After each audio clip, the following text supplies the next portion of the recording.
Hello again, back to the topic of emotional intelligence. I told you the story of Mr. Phineas Cage last time. Now, building on that, and if you remember, that's the guy I talked about, and he has suffered from the damage of the neocortex, which is the rational brain that makes sense of the emotions that stem in the limbic brain, which is here, yeah?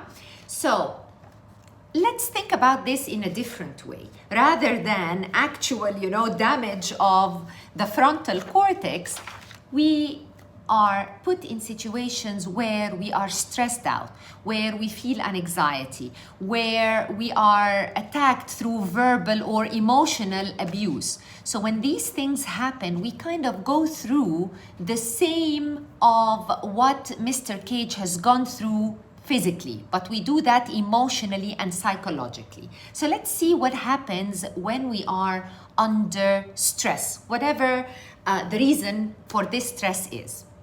So what happens to the body is when we are under stress or an anxiety, the heartbeat starts racing. So it goes beyond the regular 110, 120, all the way up to 140, 160, and even more. And when that happens, adrenaline gets pumped into your bloodstream, and the stress hormone cortisol gets also secreted in your bloodstream.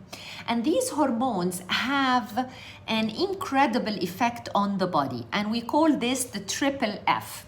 So fight, flight, or freeze. These are the responses when your heartbeat goes, in total havoc and your stress level is high.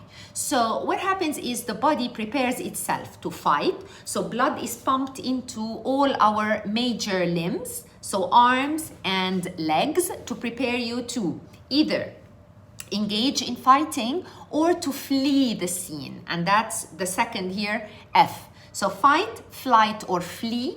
And it could also be complete freezing.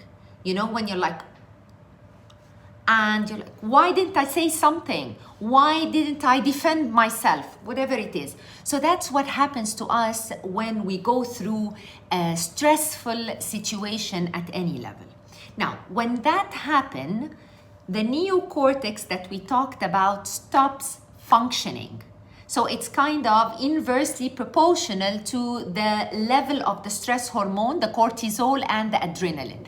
The higher the heart rate goes up, the more this stops functioning, and we operate from the limbic system, the emotional system. And when that happens, we stop being smart. I don't want to say we become stupid, but actually that's what happens. We become dumb and stupid for at least 20 minutes until this system is up and running again.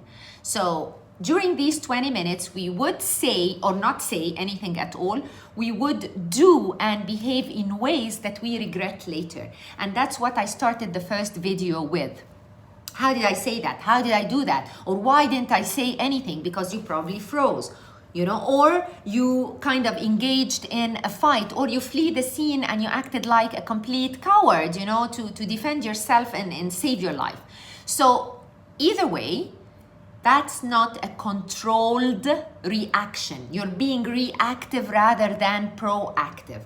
And we call this, you've been emotionally hijacked. Or in scientific or neuroscience terms, we call it amygdala hijack.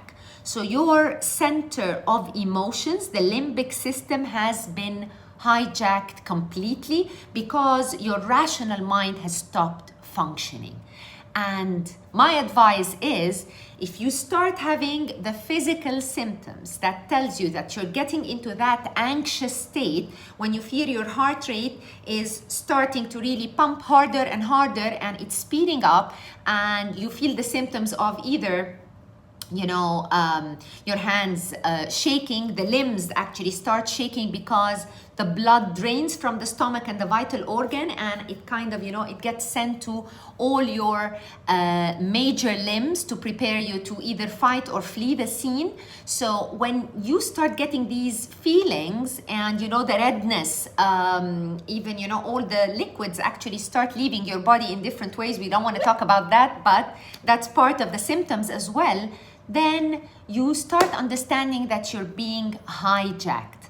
And here is when you implement and start adopting specific strategies and use certain tools to help you be in control of your emotions. First of which is extract yourself from the situation. Calm your heartbeat, bring it down to your normal 110, 120. This is when the neocortex starts, or the rational mind starts functioning again, and you calm down the amygdala. So tune in for the next video to understand more about emotional intelligence and how to calm down your limbic system. See you soon.